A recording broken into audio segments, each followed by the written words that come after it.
السلام علیکم دوستوں، میں ہوں محمد حسن مہدی اور آپ دیکھ رہے ہیں لیب اسکوپ اسٹوڈیو۔ جب بھی آپ کسی ڈاکٹر کے پاس جاتے ہیں، چاہے بخار ہو، تھکاوٹ ہو یا کوئی اور مسئلہ ہو، تو ڈاکٹر سب سے پہلے یہ جو ٹیسٹ لکھتا ہے وہ ہے CBC یعنی کمپلیٹ بلڈ کاؤنٹ۔ لیکن کیا آپ جانتے ہیں کہ اس ایک رپورٹ میں آپ کی صحت کے کتنے راز چھپے ہیں؟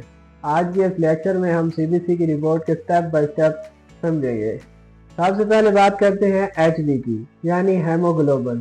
یہ آپ کے خون کا وہ حصہ ہے جو پورے جسم میں آکسیجن پہنچاتا ہے، اور اگر یہ کم ہو تو آپ کو انیمیا یعنی خون کی کمی ہو سکتی ہے، جس سے تھکاوٹ اور رنگ کا پیلا پڑنا شروع ہو جاتا ہے۔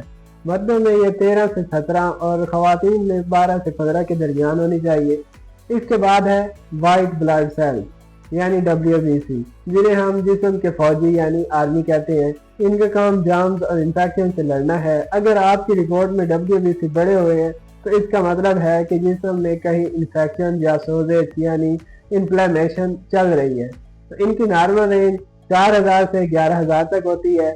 اب بات کرتے ہیں سب سے زیادہ پوچھے جانے والے سوال کی یعنی پلیٹلیٹس۔ ان کا کام خون کو جمنے یعنی کلاٹنگ میں مدد دینا ہوتا ہے تاکہ چوٹ لگنے پر خون زیادہ نہ بہے۔ ڈینگی جیسی بیماریوں میں یہ تیزی سے گرتے ہیں۔ ان کی نارمل رینج 1.5 لاکھ سے 4,50,000 تک ہوتی ہے، لیکن اتنا نہیں ہے۔ اس میں MCV، MCH اور RDW جیسے ٹیکنیکل پیرامیٹرز بھی ہوتے ہیں جو ڈاکٹر کو یہ بتاتے ہیں کہ خون کی کمی کے اصلی وجہ کیا ہے۔ کیا یہ آئرن کی کمی ہے یا کسی اور وائٹامن کی؟ یہ CBC کے وہ 3 پیرامیٹرز ہیں جو اکثر لوگ نظر انداز کر دیتے ہیں۔ نمبر 1 ہے MCV یعنی مین کارپسکولر والیوم۔ کام اس کا فنکشن کیا ہوتا ہے؟ یہ بتاتا ہے کہ آپ کے ریڈ بلڈ سیل کا سائز کتنا ہے۔ Normal range 80 to 100 فیمٹولیٹر۔ اگر کم ہو یعنی مائکروسائٹک، اس کا مطلب ہے سیل چھوٹا ہے یا اکثر آئرن کی کمی ہے یعنی آئرن ڈیفیشنسی انیمیا۔ انیمیا میں یہ بہت ہوتا ہے۔ اگر زیادہ ہو تو یعنی میکروسائٹک، اس کا مطلب ہے سیل بڑا ہو گیا ہے۔ یہ وائٹامن B12 یا فولک ایسڈ کی کمی کی نشانی ہے۔ نمبر 2 ہے MCH مین کارپسکولر ہیموگلوبن۔ اس کا فنکشن کیا ہے؟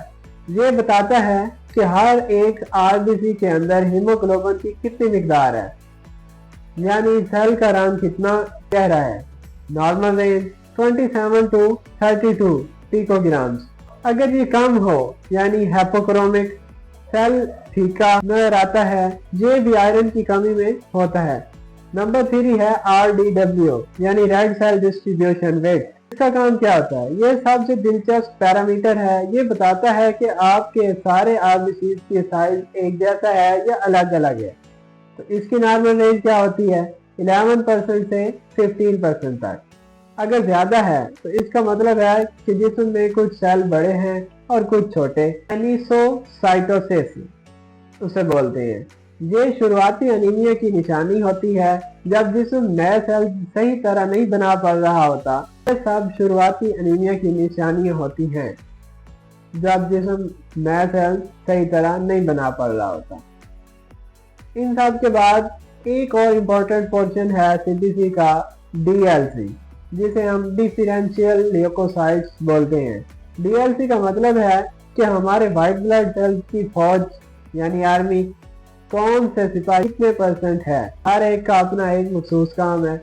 نیوٹروفلز، اس کی نارمل ویلیوز ہوتی ہیں 40% to 75%۔ اس کا کام کیا ہوتا ہے؟ بیکٹیریل انفیکشن سے لڑنا یعنی first line of defence.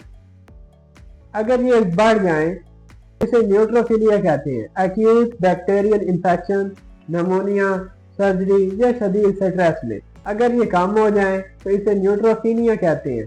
Viral infection, typhoid یا کیموتھراپی میں یہ کم ہو جاتے ہیں۔ لیمفوسائٹس، اس کی نارمل رینج 20 to 45% ہوتی ہے۔ اس کا کام کیا ہے؟ وائرسز سے لڑنا اور اینٹی باڈیز بنانا۔ ہائی ہو جائے تو اسے ہم لیمفوسائٹوسس کہتے ہیں۔ پرانی کرونک انفیکشن، وائرل انفیکشن جیسے فلو، ممپس یا ہیپاٹائٹس، اس کے دوران یہ بڑھ جاتے ہیں۔ لو، اگر یہ لو ہو جائیں تو انہیں ہم لیمفوسائٹوپینیا کہتے ہیں۔ اسٹیرائڈز کا استعمال یا HIV ایڈز جیسے ڈیزیز میں قوت مدافعت کا کم ہو جاتا ہے۔ نمبر 3 ہے مونوسائٹس۔ اس کی نارمل ویلیو 2% سے 10% ہوتی ہے۔ اس کا فنکشن کیا ہوتا ہے؟ اسکیونجر یعنی مرے ہوئے سیلز اور بڑے جرمز کو کھا کر صفائی کرتے ہیں۔ اگر یہ بڑھ جائیں یعنی ہائی ہو جائیں تو انہیں ہم مونوسائٹوسس کہتے ہیں۔ ٹیوبرکلوسس، TB، ملیریا یا کرونک انفلیمیشن میں یہ بڑھ جاتے ہیں۔ نمبر 4 ہے ایزونوفلز۔ اس کی نارمل ویلیوز ہوتی ہیں 1% to 6%۔ ان کا کام کیا ہوتا ہے؟ ان کا کام الرجی اور پیراسائٹک انفیکشن سے لڑنا ہوتا ہے۔ اگر یہ بڑھ جائیں تو انہیں ہم ایزونوفیلیا کہتے ہیں۔ ایزتما، اسکن الرجی یا پیٹ میں وارمز، پیراسائٹس ہونا، تو یہ نشانیاں ہیں اس کی۔ نمبر 5 ہے بیزوفلز۔ ان کی نارمل ویلیو 0% to 1% تک ہوتی ہیں۔ ان کا فنکشن کیا ہوتا ہے؟ ان کا فنکشن بیسیکلی ہسٹامائن ریلیز کروانا ہوتا ہے، یعنی الرجک ریئیکشن کو ٹریگر کرنا۔ اگر یہ بڑھ جائیں تو انہیں ہم بیزوفیلیا کہتے ہیں۔ بہت کم ہوتا ہے لیکن بلڈ ڈس آرڈرز یا شیڈڈ الرجک ریئیکشنز میں بڑھ سکتے ہیں۔ امید ہے آج کی یہ لیکچر آپ کو پسند آیا ہوگا۔ CBC رپورٹ کو سمجھنے میں یا کسی باری آئے تو بلا جھجک آپ مجھے کمنٹ میں پوچھ سکتے ہیں۔ تو پلیز اگر ابھی تک آپ نے ہمارا چینل سبسکرائب نہیں کیا تو سبسکرائب کر لیں۔ تھینک یو سو مچ، ملتے ہیں اگلی ویڈیو میں۔ اللہ حافظ۔